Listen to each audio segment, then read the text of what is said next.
Hey everybody, welcome to Pastel Lessons for Beginners Part 4. This is supposed to be the easy one, so I hope you enjoy it. Thanks for watching. Okay, so Part 4, Lessons for Beginners, Pastel Lessons for Beginners. I'm going to do the little house on the hill, and I think it's nice for you to be able to see where I'm going to go. This design of the little houses on the hill has that kind of Italian feel, which is traveling right now is it makes me feel happy. Now, these are the colors that I'm going to use. They're NuPastels. I'm working on a sanded paper, and I'm going to add to this video the sanded paper that you can get from Dick Blick in a pad. $31 for a sheet of 10, 9 by 12. That's a nice price for paper that is just so much better than the Canson. Here's the information about the UART pastel pads. They're 9 by 12, 400 grit is what I would order, 10 sheets in one pad, and the catalog has it listed at $24.56. I know prices keep going up.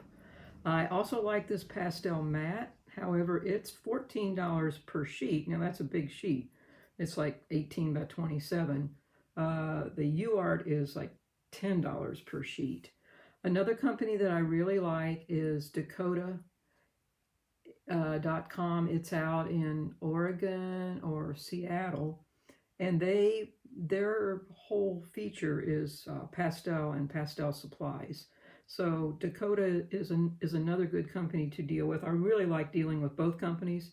Dick Blick never messes up my order, nor does Dakota. And I like promoting Dakota also because it's exclusively for pastel and pastel papers, pastel supplies. I feel just a little awkward about promoting companies, but it's the truth. I really like both of these companies, and I don't get any compensation back from them or rewards or anything at all. So if you find somebody else you want to order from, go ahead. I just wanted to let you know which are my favorites. Thanks. I'm going to start with the sky, and this brilliant blue color. I'm going to work with layers. I'm going to put the darker down first and then the lighter blue-green on top of it. Someone has asked me, why are you doing layers? Well, layers create interest in your painting.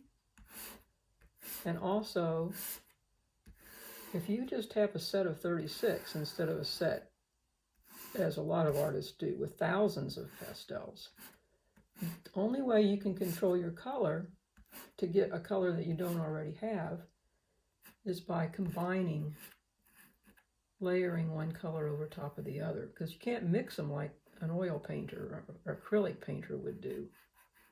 So you have to figure out how to layer one color on top of the other.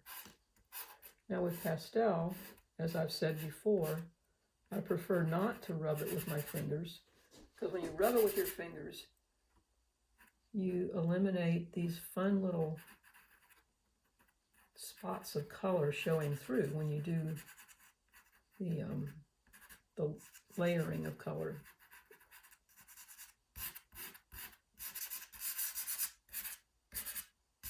So that's first layer. Sanded paper, you don't have to push too hard, but I like to push hard enough to, for the most part, get rid of that under painting gray. Now here is the it's more of a green, blue-green.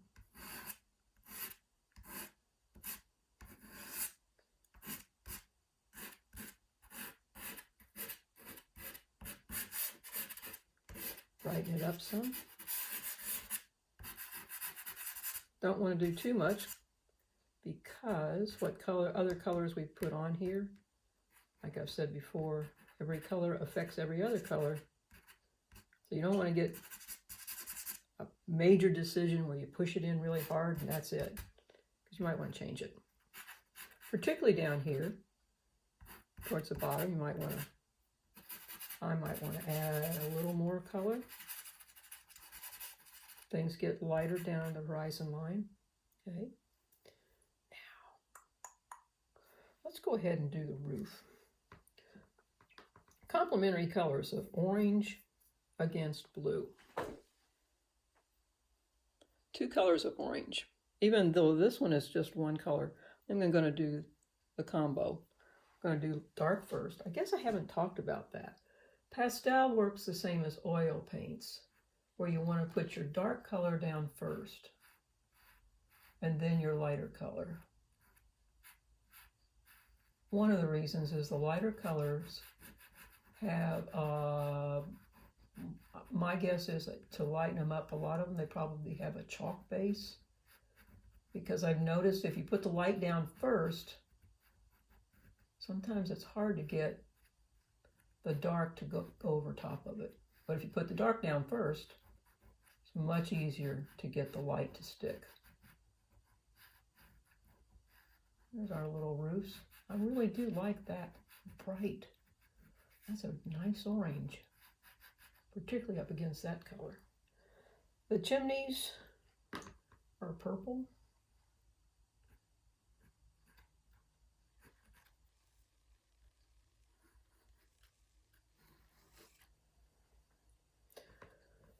The pine trees have a nice dark down here at the bottom.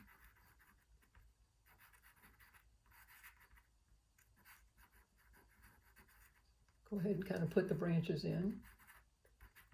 Don't do your pine trees like this, like we did in elementary school. Remember those? Try to do your pine trees in a little more interesting fashion.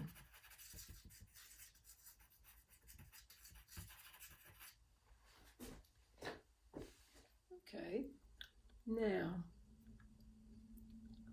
let's go ahead and put a little more of this color green onto our pine trees.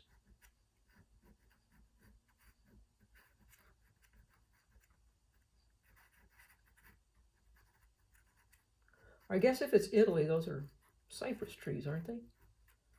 The tall, skinny ones. I got a little bush over here to kind of counterbalance those two.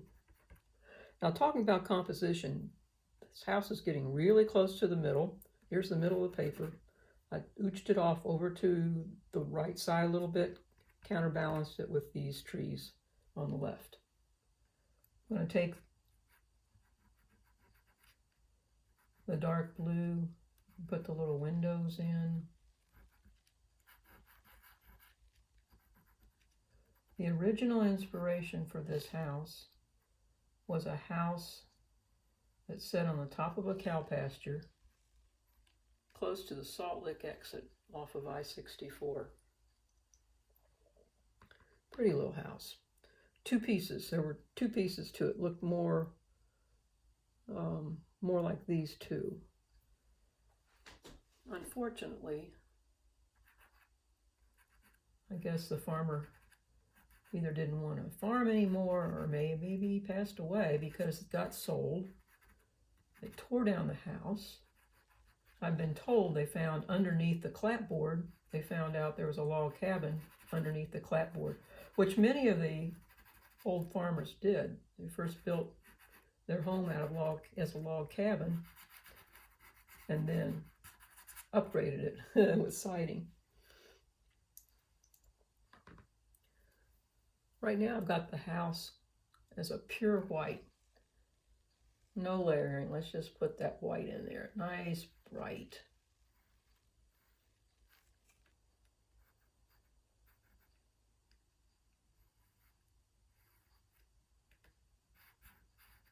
Pushing pretty hard because I want that to be a really nice, strong, bright white.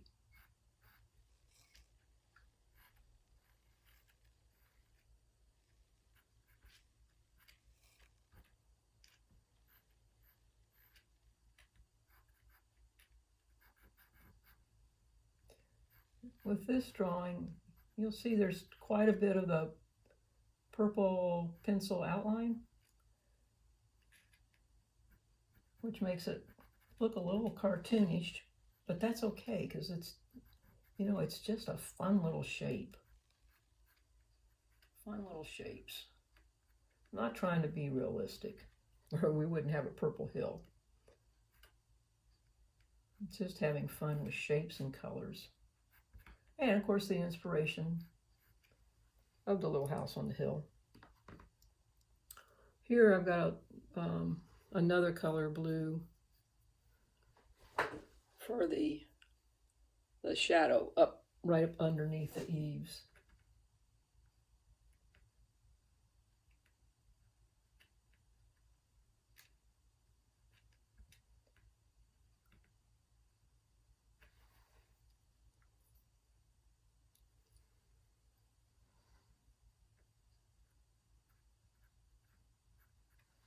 Okay. Now let's do our hillside.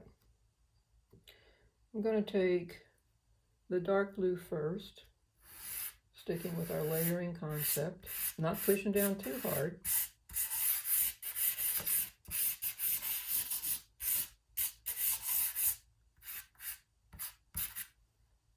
Now, let's do purple. Now I'm pushing down harder. I'll let a little bit of that dark blue show through.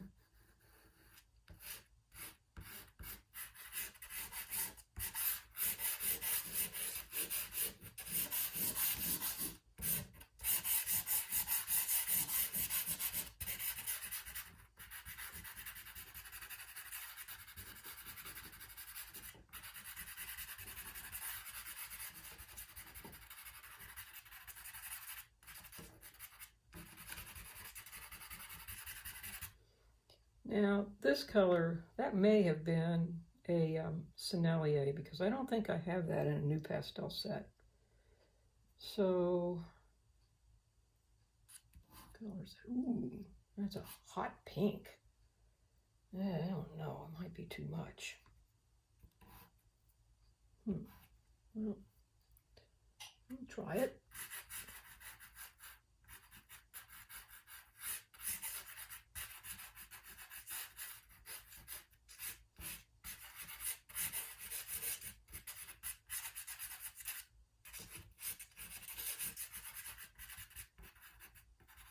I really like this color though. I think it needs that lightness on the hillside. I'm going to stop for a minute and go see if I can find that in my NuPastel set. Okay, I'm back after searching for some more pastels. You wouldn't believe how many places I've got pastels stuck. Boxes of them. This is $2.55. It's a little brighter than the other one I had, I think. I'm going to push it down a little harder.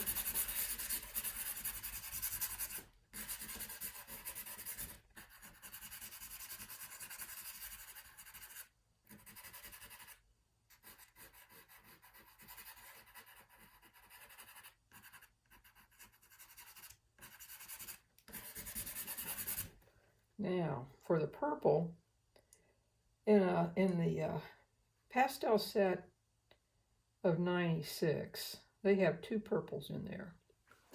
They have a blue purple and a red purple. The light on this is awfully bright. This is actually a little darker. But in this case, having two different ones adds a nice variety.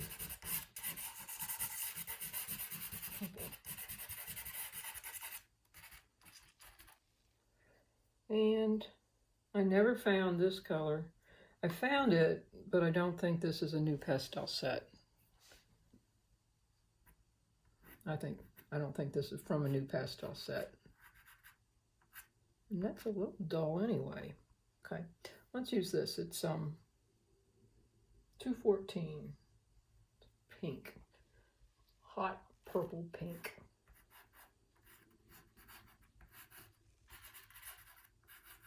I'm not sure how I like that purple pink with the orange roof, but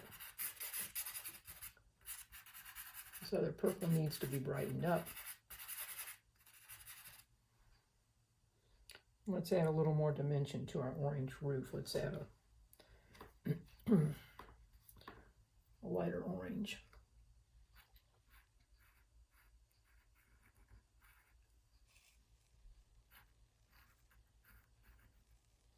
particularly along that roof line.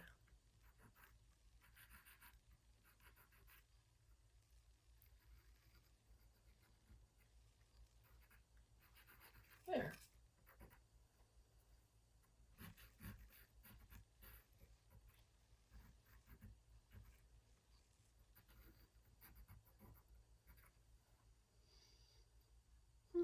I wonder what would happen if we add a little blue. That's kind of nice.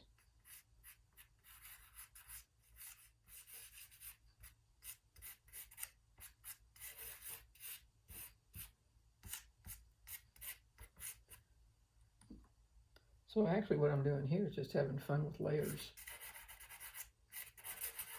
Let little pieces of color peek through. If you don't like it, cover it up.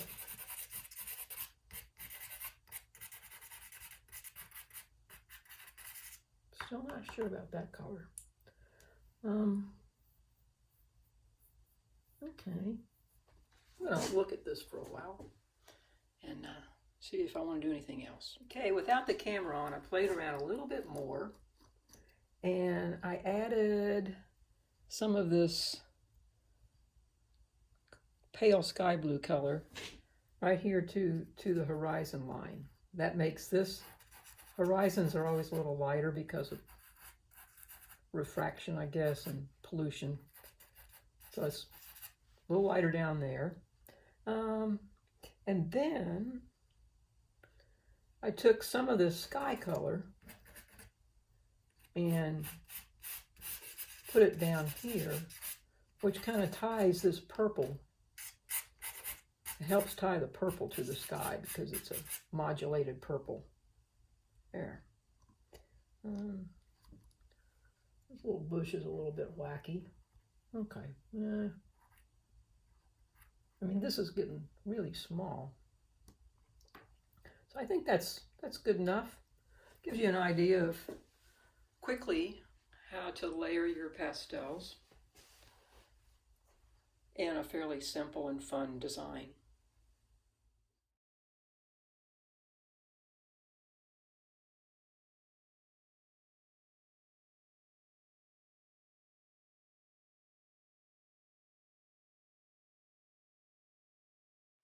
Hey gang, thanks for watching Pastel Lessons for Beginners Part 4, House on the Hill. I hope you enjoyed it. It's a fun little drawing to do. And my next video is going to be a compilation of a lot of plein air pieces done at Shaker Village. So stay tuned for that. Bye.